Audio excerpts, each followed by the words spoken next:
I hate this question. My name is Paul Kent, and I ride longboards, I guess.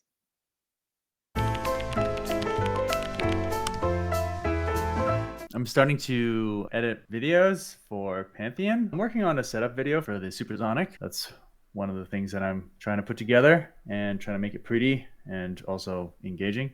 And then I'm doing some like almost trick tips, kind of like basics. And then we'll be doing some foot braking and some pushing content. And then maybe, who knows? I have a big list of ideas, and Jeff probably has a big list of ideas too. So we'll start going through it. One thing that is really missing from the market is a proper switch pushing guide. So I would recommend you Yeah, going for that. that was one of my things on. I was gonna do that for my personal channel until Jeff was like, "Yeah, you can make them for me." And I was like, "Okay, I guess I'll do that one for you, Jeff." I'm running the same Pantheon Quest that I used at the Skate Across America. I've got the second generation Era K4s in their narrowest configuration, chubby Riptide bushings board side and barrels roadside, 46-degree front, 38-degree in the rear, and I'm running Kegels with Bones bearings. Why the quest over the trip? My feet are too big for the trip.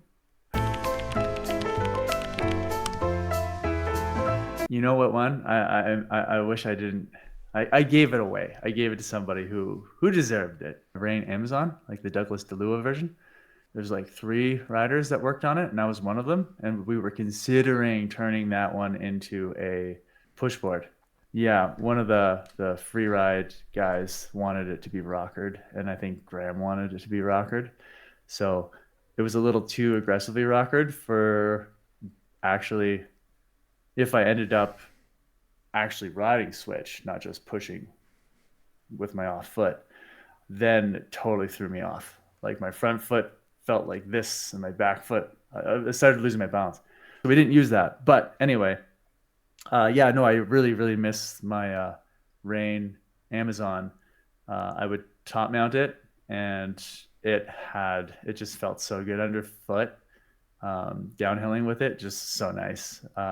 Just it was dropped, but it wasn't crazy, and I just really, really kind of wish I had kept one for myself.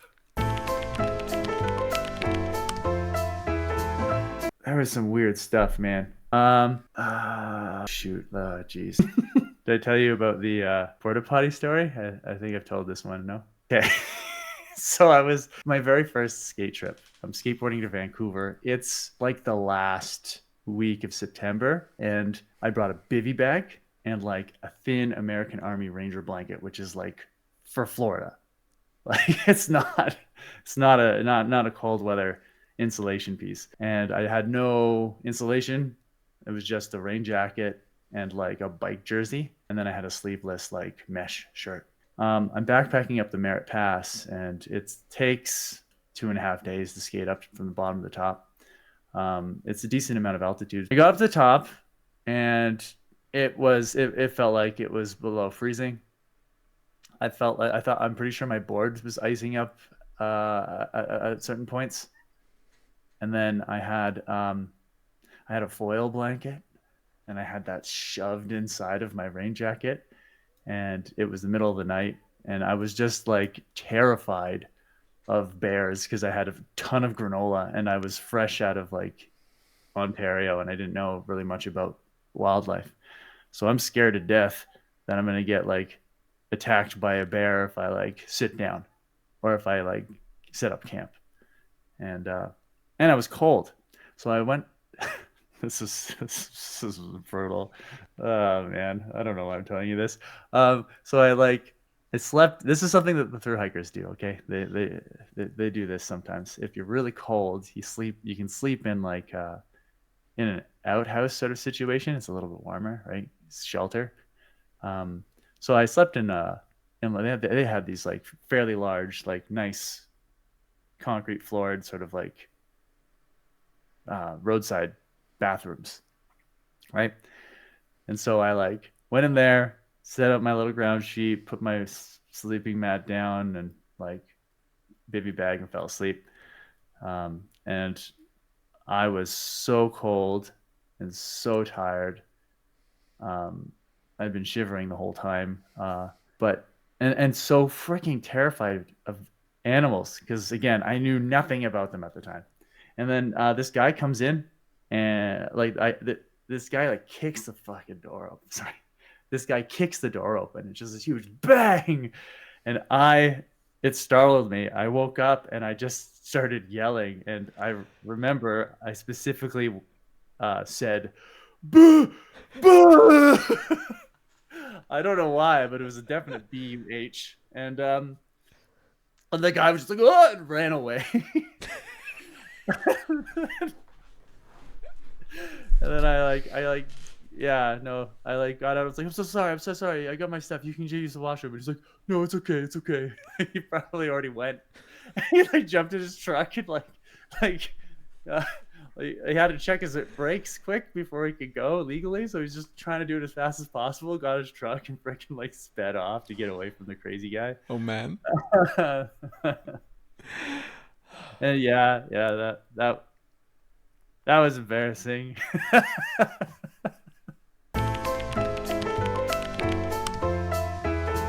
Slipping on? Sleeping on. Sleeping on. Fingerless slide gloves. That's what.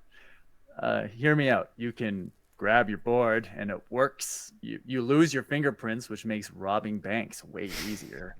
And especially for like the distance people, too many people are breaking their wrists or like wearing wrist guards, and like nobody wants like those. I don't know, those are uncomfortable. Yeah, I always wear slide gloves. If you're gonna hit anything, it's good to have safety gear on. If you hit your head, yay, I'm glad I had my helmet on. But you can also stop yourself from hitting your head if you have slide gloves, right? They don't have to be very thick. They don't have to be like all that usable for like doing slides and making them cool and doing sliding into corners. Just as safety gear, they're worth their weight.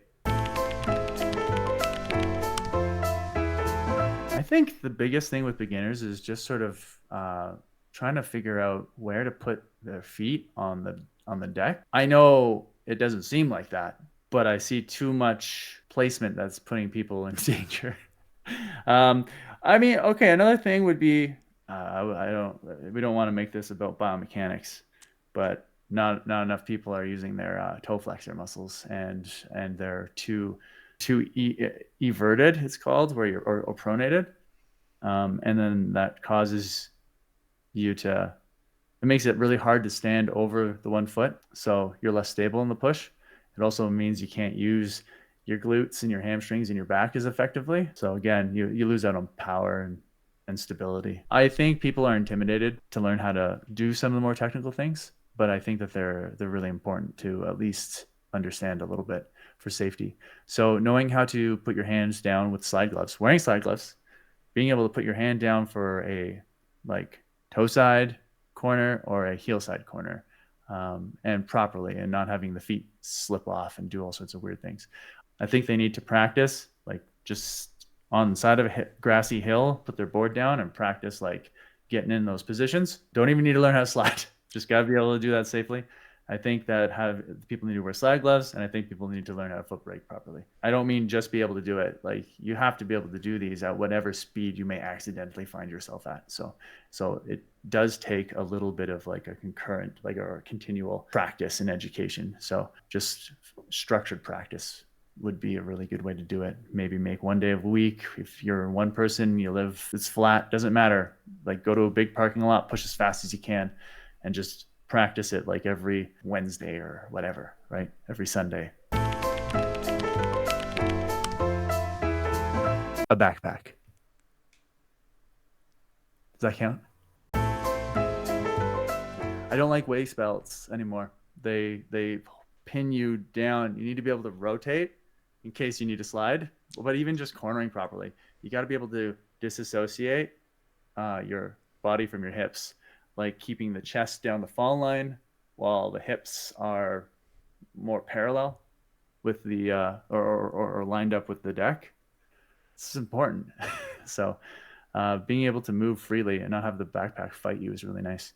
Second would be if you're going to be skating late at night, maybe a headlamp. You only get one. No reason why. Didn't almost run into a bison. So That definitely didn't happen. You wouldn't do that. that wasn't me. Yeah, that's like animal cruelty. We don't do that here. Yeah, no. I'm a vegetarian. 2? 2. Oh, there's one on Longboard charity. Yeah, You're good. You're good. What's the other one? I don't know. Road race? It's actually longboarding itself. You're What? still in there as a record holder. Oh, whoops. Someone's got to change that.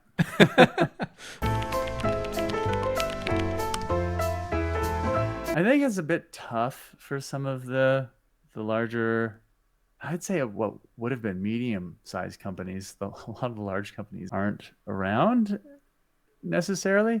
Like I mean, Sector 9, they hopefully they'll be back. Like they were purchased by the original guys, but you know, I know that during the pandemic, a lot of large brands didn't have enough stock initially, and then they loaded up with how much they would need, proportionate to the demand at the start of the pandemic. And then people just stopped buying everything. And so now all the companies are really stock rich and cash poor, and it's a struggle. And I mean, you're seeing a lot of write-off like free gear, but it comes at a cost, right?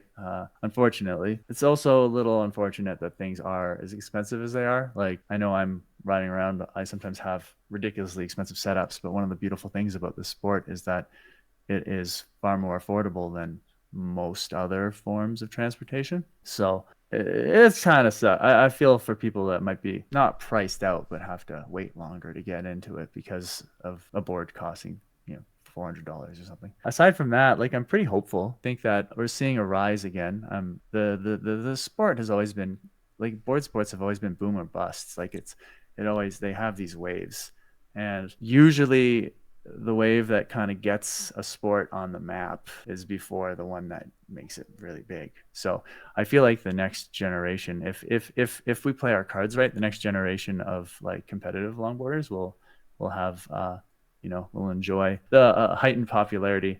And who knows, maybe we'll be lucky and there'll be one in every garage, right? That's the just like mountain bikes. Definitely not what it was 10 years ago, but that was it wasn't like the actual second wave, but it was like our second wave. Like third one is usually the big deal. So yeah. Okay, I mean it kind of depends. I mean a true candy, it's gonna be those pop rocks that I keep talking about. Yeah, when you're riding, because they're actual candy. Like I'm not talking like a chocolate bar or something, but like when you're riding, if the road's really rough and you crack open a package of pop rocks and you put that in your mouth and the road is so rough you can't hear the pop rocks, that makes me laugh, puts a smile on my face. Whoa, okay. I don't know. If anybody wants to throw down 80 grand, I'll skate around the world as fast as possible. But